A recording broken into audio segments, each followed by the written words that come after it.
This dog adopted wild bear cubs. What happened next shocked everyone. The Anderson family's farmhouse sat nestled against the edge of the Pisgah National Forest, just outside Asheville, North Carolina. Their white-clapboard home with its wide, wraparound porch had weathered countless seasons, much like the Anderson family itself. Tom and Sarah, alongside their 3 children, 14-year-old Emma, 12-year-old Liam, and 7-year-old Olivia, lived a simple but contented life. But the heart of their home was undoubtedly Bailey, their 6-year-old golden retriever with eyes that seemed to understand every human emotion. The spring air carried the scent of wildflowers when Bailey gave birth to 5 puppies in the cozy corner of the porch that Tom had prepared weeks in advance. The family gathered around, watching in awe as each tiny life emerged. Buddy came first, the largest of the litter, with a patch of white on his chest. Then came Sunny, whose golden fur seemed to shimmer even in the dim light. Daisy followed, the only girl, with delicate features that Sarah immediately fell in love with. Rusty arrived next, named for the distinctive reddish tint to his coat. Finally, there was Lily, the runt of the litter, who fought just as hard as her siblings for her place in the world. "Look at her," Tom whispered as Bailey gently cleaned each puppy, her eyes never leaving her newborns. "She's a natural mother." The next few weeks transformed the Anderson home. The living room became a nursery as the puppies grew stronger daily. Bailey rarely left their side except for brief breaks when Sarah would coax her outside. The children took turns sitting beside the whelping box, their homework and tablets forgotten in favor of watching 5 bundles of fur learn to crawl, then wobble, then finally walk. "Dad, when can we start finding homes for them?" Emma asked one evening as they sat on the porch watching Bailey lead her puppies on a short exploration of the yard. Tom sighed, running a hand through his salt and pepper hair. "Your mom and I were thinking we might keep them, at least for a while. We've got the space, and Bailey seems happier with them around." The children erupted in cheers, and even Bailey seemed to understand, wagging her tail as she guided her puppies back to the safety of the porch. Life settled into a pleasant rhythm until late May brought unexpected turbulence. Dark clouds rolled across the Blue Ridge Mountains, bringing with them a storm that rattled windows and bent trees nearly double. The family huddled in the living room, the puppies secure in their box, Bailey lying protectively beside them. "Where's Bailey?" Olivia's voice cut through the howling winds. Sometime after midnight, the family had fallen asleep in the living room, a tangle of blankets and cushions on the floor. But the space beside the puppy box was empty. Tom grabbed a flashlight. "She must have needed to go out. I'll check." But Bailey wasn't in the yard. The puppies began to whimper, sensing their mother's absence. Sarah paced the kitchen, peering through windows into the rain-soaked darkness. "She never leaves the puppies, Tom. Something's wrong." "Maybe she got spooked by the thunder and ran under the porch," Liam suggested. But a quick check proved this theory wrong. As the storm raged on, Bailey was deep in the forest, her golden fur plastered to her body. Her keen nose had caught a scent, faint but unmistakable, of fear and need.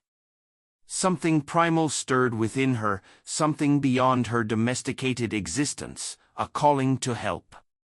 She followed the scent through underbrush and over fallen logs, her paws sinking into the sodden earth. The smell led her to a clearing where an enormous oak had been split by lightning. Beneath its massive trunk lay a motionless form, a large black bear, her body crushed by the weight of the ancient tree. And huddled against the bear's still warm body were 2 small cubs, their frightened whimpers nearly lost in the storm. Bailey approached cautiously. Bears were dangerous, even young ones, but these cubs were too young to pose a threat. They were soaked and shivering, their eyes wide with fear. The smaller one, barely larger than one of Bailey's own puppies, was particularly frail, its breathing shallow and labored. A distant howl cut through the night, wolves, sensing an opportunity. Bailey knew she had limited time. Acting on instinct, she gently took the smaller cub by the scruff of its neck. The cub didn't resist, seeming to understand that this strange creature offered its only chance of survival. Bailey then nudged the larger cub, encouraging it to follow as she began the treacherous journey home. Back at the Anderson farm, the family had spread out to search the property, calling Bailey's name into the darkness. "Tom!" Sarah's voice rang out through the rain. "Over there." The beam of Tom's flashlight cut through the downpour, illuminating a sight none of them would ever forget. Bailey emerged from the tree-line, mud-covered and exhausted, carrying what appeared to be a small dark bundle in her mouth. Behind her stumbled a slightly larger creature, clearly struggling to keep pace. "What on earth?" Tom muttered, moving closer. The flashlight beam revealed the truth, a bear cub dangling from Bailey's gentle grip, another following close behind. The family stood frozen as Bailey approached the porch. With utmost care, she placed the smaller cub on the dry wooden boards, then turned to ensure the other had made it safely. Both cubs were trembling violently, their dark fur matted with mud and debris. Liam was the first to break from his stupor. "They need help," he said simply, rushing inside to grab towels. The family worked quickly, wrapping the cubs in dry blankets and placing them in a large cardboard box lined with soft towels. The smaller cub was worryingly cold, its tiny body limp in Sarah's hands. "We need to warm them up," she said, her nurse's training kicking in. "Olivia, get the heating pad. Set it on low." As the family worked, Bailey paced anxiously, her eyes never leaving the cubs. Once they were settled in the box, she lay down beside it, pressing her warm body against the cardboard. Inside, the cubs whimpered softly. "What should we call them?" Olivia whispered, peering into the box. Emma studied the cubs thoughtfully. "The little one is Cedar," she decided. "And the bigger one is Birch." "Cedar and Birch," Tom repeated. "Forest names. That's fitting." Throughout the night, the family took turns monitoring the cubs, feeding them warm milk from bottles designed for lambs that Tom had stored in the barn. Bailey remained vigilant, only leaving to quickly check on her puppies before returning to the cubs. By morning, Birch had regained some strength, drinking eagerly from the bottle. Cedar, however, struggled. The tiny cub would only accept food when Bailey was right beside the box, as if drawing strength from the dog's presence. "It's like he knows she saved him," Sarah remarked, watching as Cedar finally suckled from the bottle while pressed against Bailey's side. As days passed, a remarkable transformation took place. Cedar and Birch began to emerge from their own, tentatively at first, then with growing confidence. They gravitated toward Bailey, who accepted them as if they were her own. Cedar especially formed an intense bond with the golden retriever, following her everywhere and sleeping curled against her golden fur. Most surprising was how Bailey's puppies accepted the newcomers. Perhaps too young to recognize the cubs as different, they welcomed Cedar and Birch into their games. Birch, the stronger cub, took on a protective role, watching over the puppies with an intensity that made the family smile. "Look at that," Tom said one afternoon, pointing to where Birch stood at attention, ears perked, as the puppies romped nearby. When a car drove past the property, Birch let out a tiny growl, positioning himself between the potential threat and the puppies. He thinks he's a guard dog, Liam laughed. Cedar, meanwhile, remained Bailey's shadow. The smaller cub had developed a habit of holding on to Bailey's ear while drinking from the bottle, as if afraid the dog might disappear. At night, Cedar would crawl out of the box to sleep with his head resting on Bailey's neck, the dog's heartbeat a comforting lullaby. The Anderson family fell into a new routine. Tom researched bear diets and behavior, constructing a simple enclosure in the yard where the cubs could play safely. Sarah contacted a wildlife veterinarian who provided guidance on their care, though she raised concerns about the legal implications of keeping wild animals. "You've saved their lives," the vet explained during her visit, "but bears aren't pets. Eventually, they'll need to return to the wild." The family understood this in theory, but watching Cedar curl up with Bailey's puppies or seeing Birch attempt to wag his tail like the dogs made the reality difficult to accept. Then came the day that shattered their newfound harmony. Jenny Mitchell, their closest neighbor, stopped by with a pie and caught sight of the cubs playing in the yard with the puppies. "Are those bear cubs?" she asked, her eyes wide with disbelief. Sarah hesitated but knew there was no point in denying the obvious. "Bailey found them during the storm last month. Their mother was killed by a fallen tree." Jenny's visit was pleasant enough, filled with amazed observations about how dog-like the cubs behaved. But 3 days later, a white truck with the North Carolina Wildlife Conservation Department logo pulled into the driveway.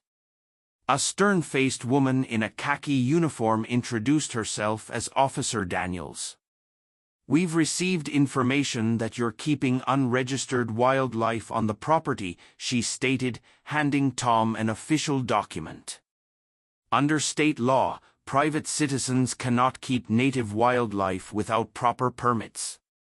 The letter outlined their violation and gave them 7 days to surrender Cedar and Birch to the Blue Ridge Wildlife Rehabilitation Center. Failure to comply would result in significant fines and possible criminal charges.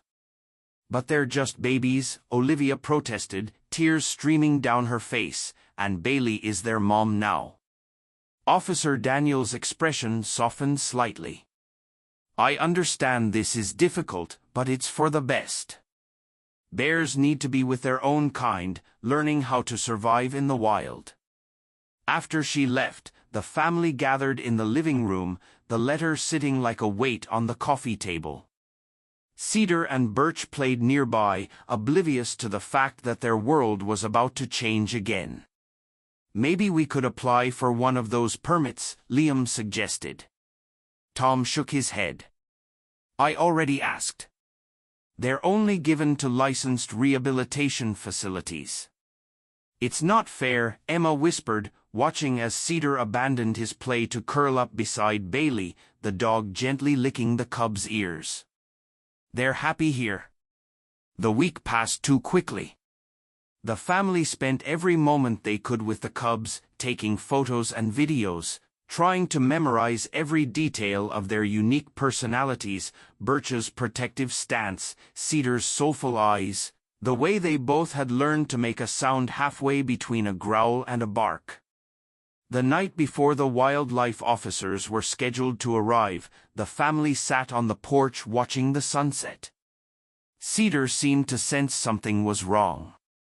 The small cub climbed into Bailey's lap, a favorite spot, and wrapped his paws around her neck in an embrace that broke everyone's heart. Sarah captured the moment on her phone, the image blurry through her tears, Bailey's patient eyes, Cedar's trusting gaze. Two species connected by something deeper than biology. Morning came with a soft, miserable rain, fitting for the day's purpose.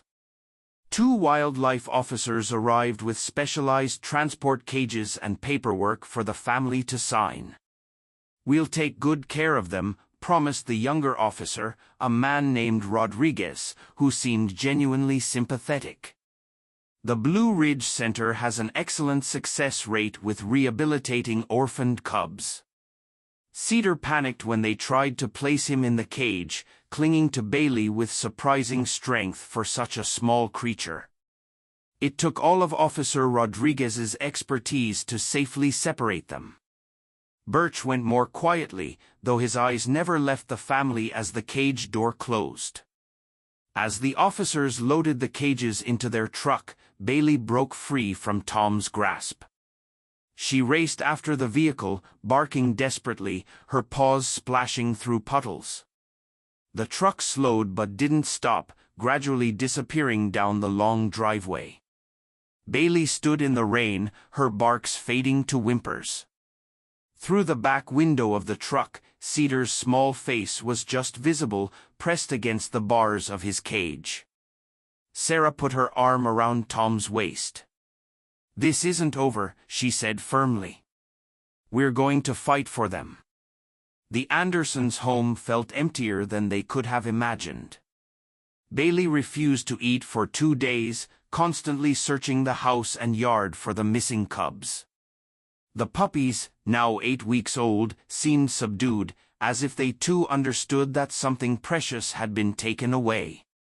At the Blue Ridge Wildlife Rehabilitation Center, Cedar and Birch weren't faring any better. Daily reports from Officer Rodriguez revealed that the cubs were refusing food and not participating in the center's carefully designed rewilding program. "They just huddled together in the corner of their enclosure," he told Sarah over the phone. "The smaller one, Cedar, keeps searching for something. One of the handlers thinks he's looking for your dog." Sarah shared this information with the family over dinner. "We need to do something," she said. "They're miserable there." Emma, who had been unusually quiet since the cubs were taken, suddenly spoke up. "What if we show everyone how special Cedar and Birch are? People care about animals with unique stories." That night, the family launched what would become known locally as the Bring Home the Bears campaign. Emma created social media accounts where they posted the videos and photos they'd taken during the cubs' time with them. Cedar sleeping with his head on Bailey's paws, Birch standing guard over the puppies, both cubs attempting to wag their tails when excited. Most powerful was the video Sarah had taken the night before the cubs were taken, Cedar hugging Bailey, the dog's patient acceptance of this wild creature who saw her as mother. They added a simple caption, "This is love. This is family. Help us bring them home." The response was immediate and overwhelming.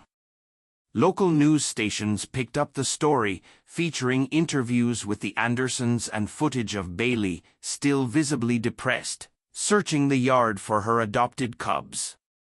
Wildlife experts weighed in, some supporting the department's decision, others questioning whether traditional rehabilitation was appropriate for cubs who had formed such strong bonds with domestic animals. Dr. Eleanor Wright, a respected animal behaviorist from the University of North Carolina, visited the rehabilitation center to observe Cedar and Birch. Her subsequent report became a turning point in the family's campaign. "These cubs have undergone a rare form of imprinting," she wrote. "They identify not as bears but as members of a mixed-species family unit. Cedar, in particular, shows signs of significant psychological distress when separated from the golden retriever who has functioned as his maternal figure. Forcing these animals to rewild in the conventional manner may cause irreparable harm to their development." As public support grew, the petition eventually gathered over 50,000 signatures. The Wildlife Conservation Department found itself under pressure to reconsider. A month after the cubs were taken, Officer Daniels returned to the Anderson farm, this time with a different kind of paperwork. "The department has developed a special pilot program," she explained, unable to hide a small smile. "Cedar and Birch will be classified as ambassador animals. With a unique status, they can return here, provided you meet certain conditions." The conditions were stringent. A large, secure enclosure had to be built at the edge of the property where the forest began. The cubs would need regular checkups by wildlife veterinarians. As they grew, they would need to be gradually introduced to more natural bear behaviors and habitats. Most importantly, the Andersons would need to accept that one day, the cubs might choose to return to the wild permanently. "We understand," Tom said, signing the papers with a steady hand. "We just want what's best for them." 3 days later, without media fanfare or public announcement, a familiar white truck pulled up to the Anderson farm. Bailey, who had been lying listlessly on the porch, suddenly lifted her head. Her tail began to wag, slowly at first, then with increasing enthusiasm, until her entire body seemed to vibrate with joy. Officer Rodriguez opened the back of the truck, and 2 blurs of dark fur burst forth. Cedar and Birch raced across the yard, making a beeline for Bailey. The reunion was everything the family had hoped for. The cubs buried their faces in Bailey's golden coat, making soft, happy sounds while the dog whimpered with delight, licking their faces and prancing in circles. The puppies, now much larger and more coordinated, bounded over to join the celebration. For several minutes, the yard was a chaotic tangle of fur and joyful noise as the unusual family reconnected. "Look at that," Sarah whispered, leaning against Tom's shoulder. "They remember everything." The days that followed were filled with the work of establishing the cubs' new living arrangements. Tom and Liam built the enclosure with guidance from wildlife experts, creating a space that blended domestic comfort with natural elements, fallen logs for climbing, a small artificial den, and plenty of open space for play.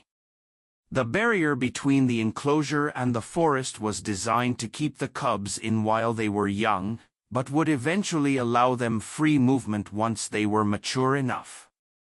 Cedar and Birch quickly settled back into life with the Andersons, though subtle changes were apparent.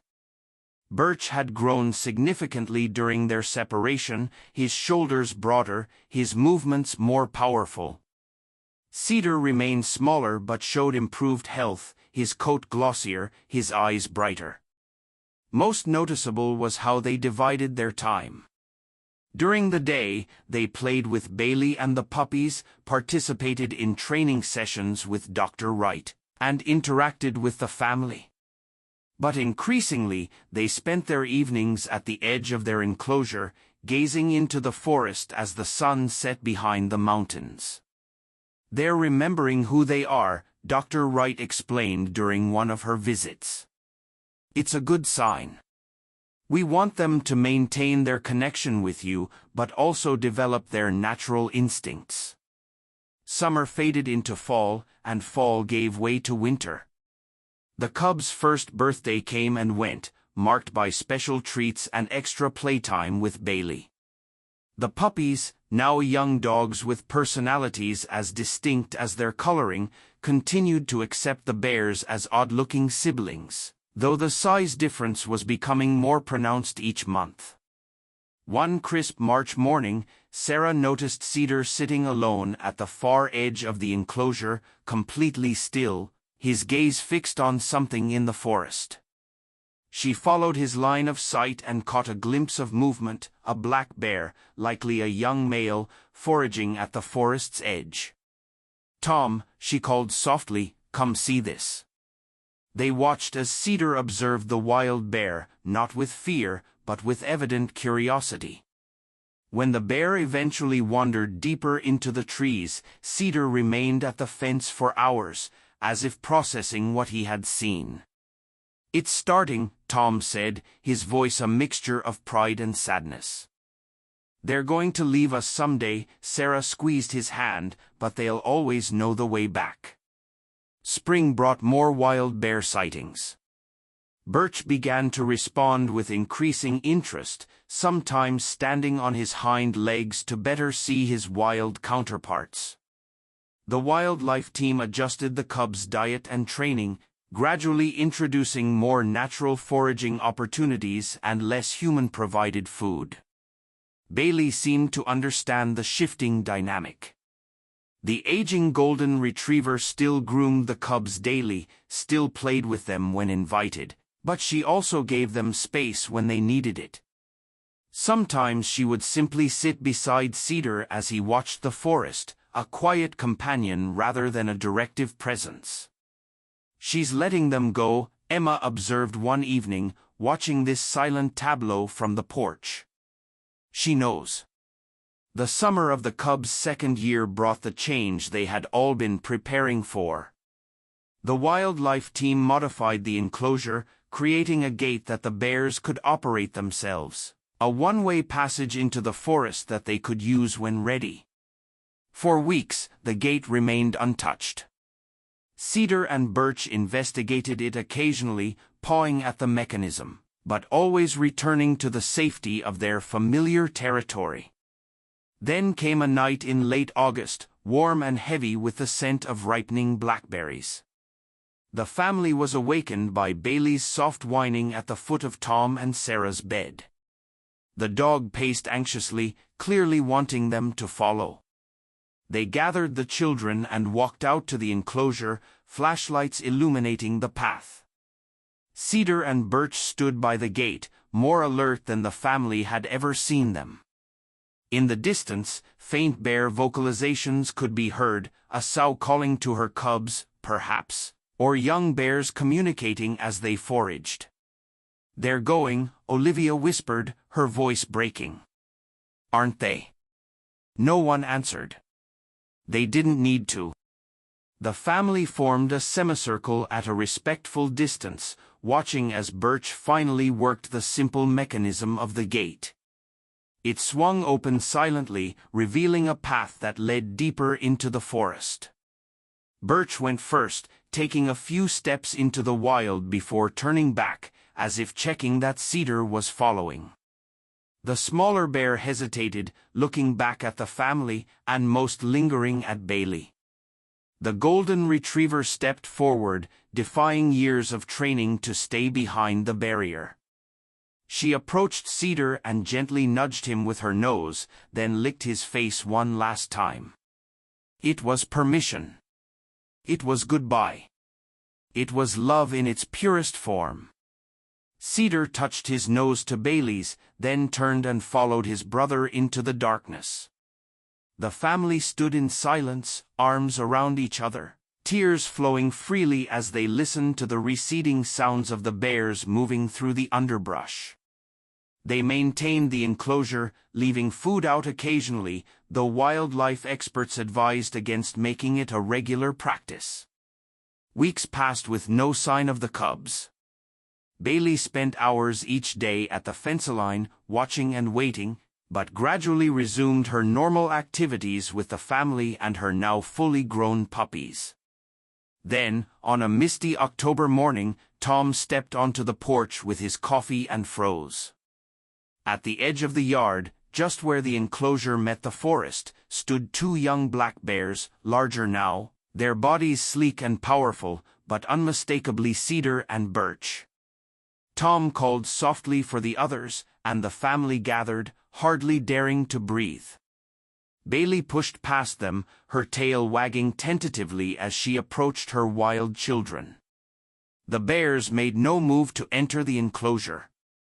They stood their ground, watching as Bailey approached the fence. Cedar made a soft sound, not quite a growl, not quite a bark, and gently touched his nose to the wire, where Bailey pressed her muzzle from the other side. For several minutes, this quiet communion continued. Then, as silently as they had appeared, the bears turned and melted back into the forest. "They came back," Liam said, breaking the spell of silence. "They remembered us." "They always will," Sarah replied, "and they'll come back again when they need to." The visits became a pattern, unpredictable, but regular enough to sustain the family's hope. Sometimes weeks would pass, sometimes months, but Cedar and Birch would always return briefly, acknowledging the strange mixed family that had saved them before returning to their wild lives.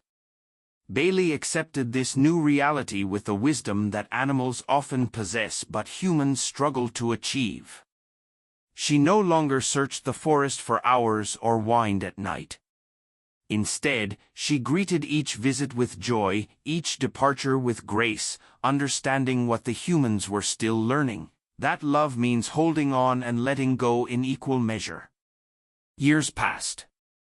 Bailey grew old, her muzzle turning white, her movement slowing.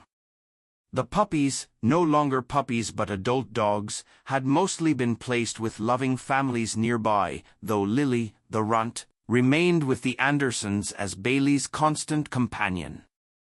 On a warm spring evening, much like the night she had first found the cubs, Bailey lay on the porch surrounded by her human family.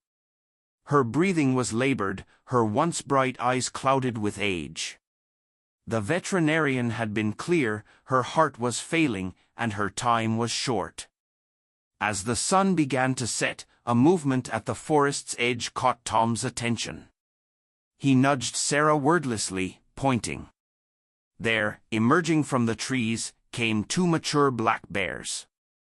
Though they now looked like any wild bears to the untrained eye, the family recognized them instantly. Cedar and Birch approached cautiously, respecting the invisible boundaries that had developed over time.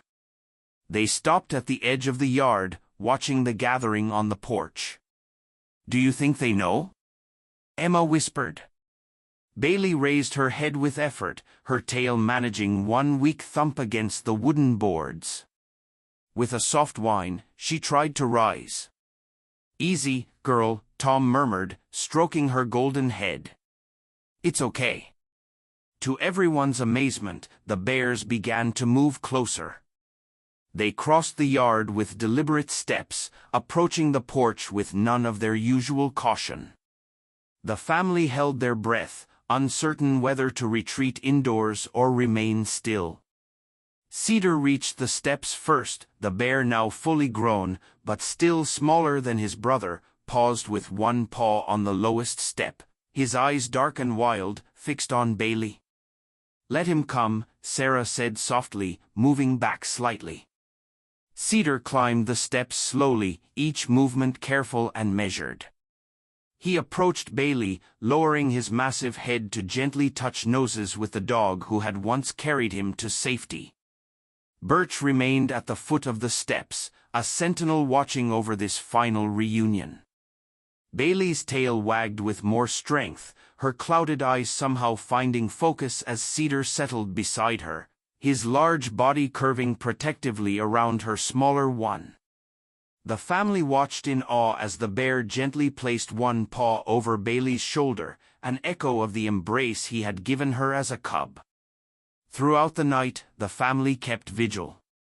Cedar remained motionless beside Bailey, his breathing synchronized with hers.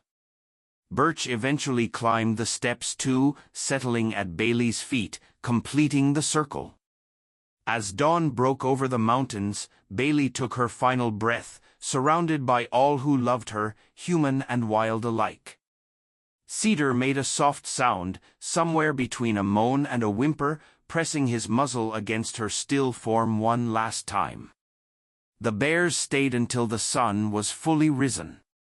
Then, as if reaching a silent agreement, they rose together and descended the porch steps. At the edge of the yard, they turned to look back once more, their wild eyes somehow conveying what words never could: gratitude, love, the eternal connection of souls who had found each other against all odds.